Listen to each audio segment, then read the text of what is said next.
डालती है और जीव को भी शिव बना डालती है। जीव को शिव और शिव को जीव बनाने वाली मशीन आपके शरीर में ही है। बनाने वाली मशीन आपके शरीर में है। अब सवाल है कि इस शरीर को तो आप लोग भोग का मशीन बना बैठे और उसी में फूल गए। 4 अंगुल से 6 अंगुल में, 4 अंगुल में सब खेती होती है और 6 अंगुल में गन्ने की खेती होती है। इस 6 अंगुल की खेती करके किसान मस्त पड़ा हुआ है, हमारे पास इतना खेत है, इतना धन धान्य है, अभी 6 अंगुल का प्रयोग कर रहा है धरती का। यही धरती के दूसरी प्रयोग करता तो पता चलता क्या है। 3.5 फीट नीचे आपका नहीं है, 3.5 फीट नीचे धरती आपकी नहीं है, सरकार की है। पता नहीं आप पता पाए हुए कि नहीं पाए होंगे। यदि 3.5 फीट नीचे कोई खजाना मिल जाएगा और पता चल जाएगा तो खजाना आपका नहीं रहेगा, वो खजाना सरकार का हो जाएगा। धरती पर 3.5 फीट तक ही आपका सामान्य अधिकार है। नहीं प्रयोग है, नहीं बात है, नहीं नियम कानून, नहीं करते, कोर्ट कचहरी जाते हैं तो आप 55 फीट प्रयोग कीजिए ना। लेकिन जिस समय केस मुकदमा उठ जाएगा, जिस समय अधिकार की लड़ाई शुरू हो जाएगी, उस समय 3.5 फीट के नीचे आप नहीं जा पाएंगे। 3.5 फीट के ऊपर आपको अधिकार मिल जाएगा रहेगा। इस तरह से जो है इसकी बड़ी जबरदस्त लड़ाई हथुआ स्टेट लड़ा गवर्नमेंट। एक खजाना उनको मिल गया 3.5 फीट के नीचे। इस तरह से हथुआ स्टेट की बड़ी जबरदस्त लड़ाई सरकार से उस खजाने के लिए हुई थी। तो इस तरह से जो है यानी 6 अंगुल जमीन, 6 अंगुल जमीन को चीर-फाड़ करके आप इसमें मस्त पड़े हैं, जिसमें पूरी धरती की गहराई में पहुंचना, आप ये जो है धन समृद्धि का होना है और आसमान की ऊंचाई में उड़ना, यह प्रभाव का बढ़ना है। क्या है विकसित राष्ट्रों के पास? वो धरती की गहराई में जाना सीख लिया है और संपदा का धरती का दोहन कर रहा है और वो आसमान की ऊंचाई में उड़ रहा है, वो प्रभाव कायम किए हुए है। जो जितना ही समुद्र की तलहटी में जा रहा है, तेल निकाल रहा है, धरती की गहराई में जा रहा है, नाना तरह की धातुओं को निकाल रहा है, सोना, चांदी, कोयला, हीरा, जवाहरात। तो धरती की गहराई में, समुद्र की गहराई में जवाहरात है, धन संपदा है और आसमान की ऊंचाई में प्रभाव है। आप कितनी गहराई में जा रहे हैं और आप कितनी ऊंचाई पर जा रहे हैं, ये आपकी महत्ता है। जो वृक्ष जितना ही ऊंचा जा रहा है, उसकी जड़ें उतनी ही फैलाव लेंगी धरती में, उसकी जड़ें उतनी गहराई में जाएगी, उसकी जड़ें उतनी ही फैलाव लेंगी। जैसे ही जड़ें फैलाव लेंगी वैसे ही वृक्ष का ऊपर फैलाव बनेगा। हम लोग आए फिर मूल विषय पर, बोले परम परमेश्वर की। तो इस प्रकार से जो है इस श्वास की जो कीमत, ऐसे ऐसे मशीन इस शरीर में है। आप इस जैसे 6 अंगुल धरती से लेकर के सारा लाभ ले रहे हैं और धन धान्य वाला बने हुए हैं, खेतबाड़ी वाला बने हुए हैं। उसी तरह से शरीर के इंद्रियों का ऊपरी पोर्शन केवल बाह्य सुख को सब कुछ मार करके बैठ गए हैं। शरीर का अभी केवल बाहरी पोर्शन का ही आनंद आप समझ रहे हैं, भीतर तो आप गए ही नहीं, इसके भीतर तो घुसे ही नहीं। कौन खजाना इसके भीतर है? एक एक मशीन पाइल पूर्जा इसके भीतर पड़ा हुआ है। यहाँ से सूरज और चंद्रमा को आप रोक अपने अनुसार चला लें। सूरज चाहे तो रात में उदित होता हुआ दिखाई दे, सूरज चाहे तो स्थिर हो जाए, सूरज चाहे तो गतिशील रहे। वो क्षमता शक्ति आप में है, वो बटन स्विच ऑन करने की क्षमता शक्ति आप में है। आप किसी भी मृतक जो मर रहा है उसको चाहे तो 2-4 6 महीने साल तक रख लें, चाहे तो उसको दूसरे के दूसरे में ट्रांसफर कर दें। ये कोई बहुत बड़ी चीज नहीं है, लेकिन बहुत संयमित रखने की चीज है। इसका प्रयोग जो है बहुत संयमित, बहुत नियमित तरीके से करना होता है। जब हनुमान जी गए थे संजीवनी बूटी लाने के लिए, तो सूरज से कहा दिए थे कि आप जो है आप तब तक उदित नहीं होंगे जब तक मैं वापस नहीं करना लौटूं। पढ़े होंगे आप सब, सुने होंगे आप सब। वो क्रिया आपके पास भी है, आप भी रोक सकते हैं अपने परिस्थिति कार्य विशेष के लिए, और उनको रुके रहना पड़ेगा। यदि सारी दुनिया के लिए रात भी हो गई रहेगी, 9-10 रात भी बजी होगी, तो पर्टिकुलर आपके लिए वो 3 बजे दिन दिखाई देता रहेगा। आपके लक्ष्य भले वो 10-12 बजे रात दिखाई दे, या फिर 3.5 हाथ के इस पुतले को भोग का मशीन बना करके नहीं इसको आप प्रयोग कर रहे हैं। आपने इसकी कीमत जाना कहा, इसमें खोज किया कहा।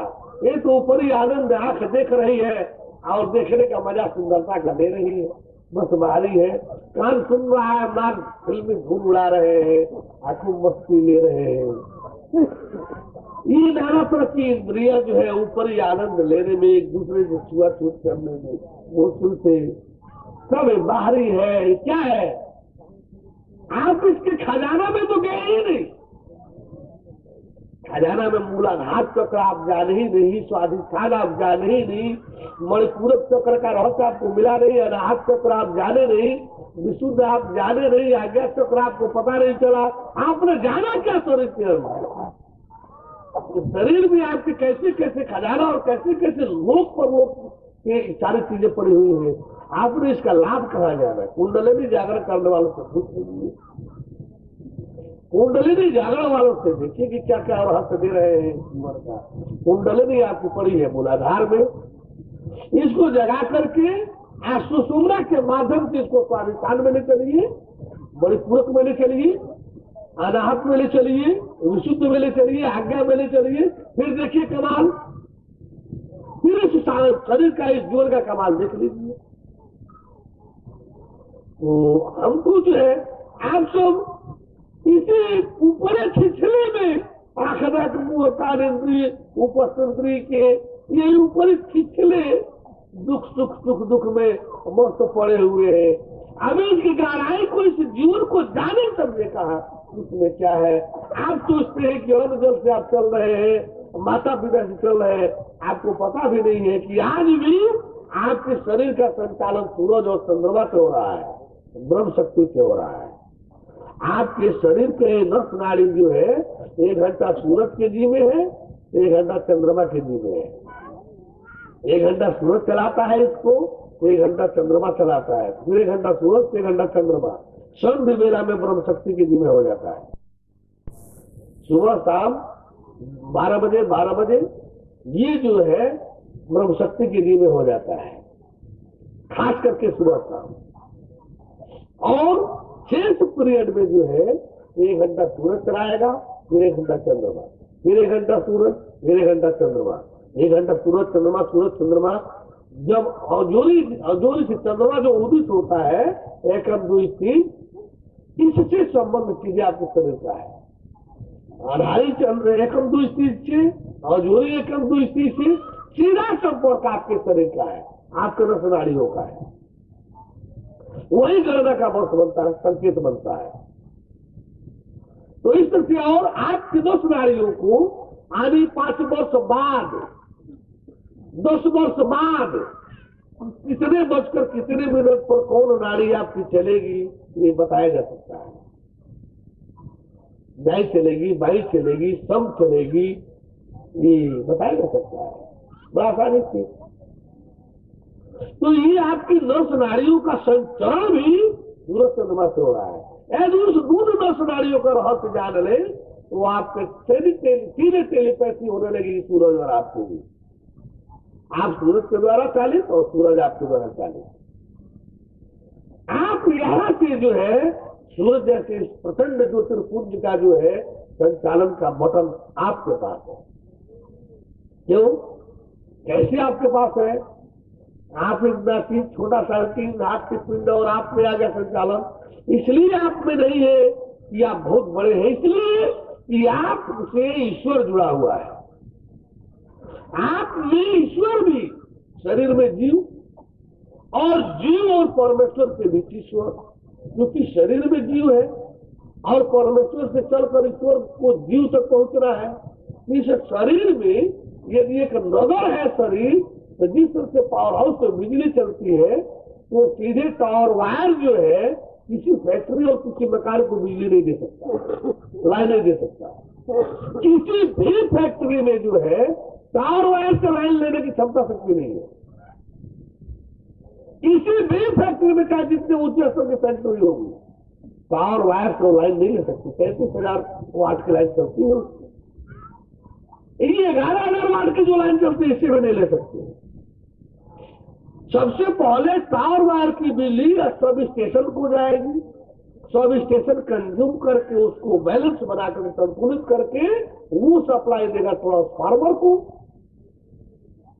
और वो ट्रांसफार्मर जो है आपको सप्लाई देगा, और वो ट्रांसफार्मर को सप्लाई देगा 11,000 वोल्ट के माध्यम से, वो बैलेंस बनाएगा 11,000 वोल्ट के माध्यम से ट्रांसफार्मर को देगा। ट्रांसफार्मर से आप चाहे 440 वोल्ट लीजिए, चाहे 220 वोल्ट लीजिए, जो लीजिए, वायरिंग अपना जैसा कराइए, सिंगल फेज लीजिए, डबल फेज लीजिए, ट्रिपल फेज लीजिए।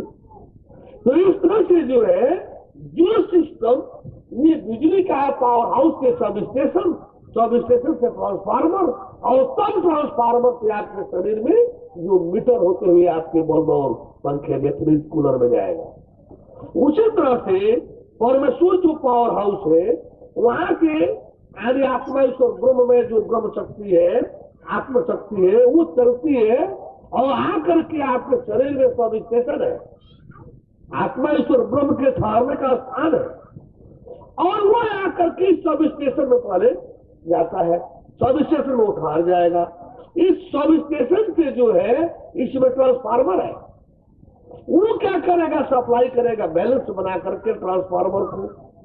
ट्रांसफार्मर में जाकर के जो है उसका नाम है ट्रांसफार्मर, ट्रांसफर करने वाला, अंतरित करने वाला, वो एक रूप अंतरित कर देगा, उसका बैलेंस बना करके क्षमता शक्ति को नियंत्रित करके वो सप्लाई करेगा नाना तरह के यानी जीव को, इंद्रियों को, मन को, बुद्धि को। तो मन बुद्धि के माध्यम से इंद्रियों को सप्लाई करता है। ये मनमाना कुछ नहीं है। तो इस तरह से आपके शरीर का संचालन, आपके शरीर का ये विषय में कुछ जानने की कोशिश नहीं करते, शरीर को मार बैठे हैं। हार निद्रा भय में सुन की चीज है ये, इधर कर्म करो खूब भोगो, कर्म करो भोगो। एक बात गौर किया कभी आप लोगों ने, पढ़े लिखे विद्वान भी लोगों से खास करके पूछो कि शायद जो मनोवैज्ञानिकों ने एक तथ्य दिया है कि जो इस धरती के सबसे कठिन श्रम मेंटल वर्क करने वाले जो लोग हैं, यानी मानसिक कठिन श्रम, मेंटल हार्ड लेबर करने वाले जो लोग हैं, वे अपने क्षमता शक्ति का 9% प्रयोग कर पाते हैं। 91% क्षमता शक्ति उनकी भी मौत के साथ वापस जाती है। जो हार्ड लेबोरियस लोग हैं, जो मानसिक, जैसे कि कहा जाता है वकील लोगों को, डॉक्टर लोगों को, इंजीनियर लोगों को, जो बड़े बड़े प्लांट्स में पड़े हुए हैं, जो रात दिन लेबर करते रहते हैं, मानसिक श्रम करते रहते हैं, वे लोग जो है 9% क्षमता शक्ति का प्रयोग कर पाते हैं, जो मानसिक क्षमता शक्ति है। 91% उनका रिटर्न नहीं जाता है। आप सब कभी सोचे कि ऐसा भी कोई उपाय है कि हम इस 9 से आगे बढ़ करके उस 91 को टैकल करें? कभी आप लोगों ने सोचा? कभी नहीं सोचा। इन विद्वान जो कभी उसके विषय में चिंतन नहीं किया, उसका खोज नहीं कर रहे हैं, वाई और दूर छोड़ दिए। वो मंगल सूत्र सोने का पता लगाने जा रहा है, वहां से वो रिपोर्टिंग फोटो दे रहा है, सप्लाई कर रहा है। ये सब शोध हो रहा है, आसमान का शोध हो रहा है, तारों का शोध हो रहा है, ये जो है क्वार्टर्स का खोज कर लिए, लेकिन शरीर में बैठ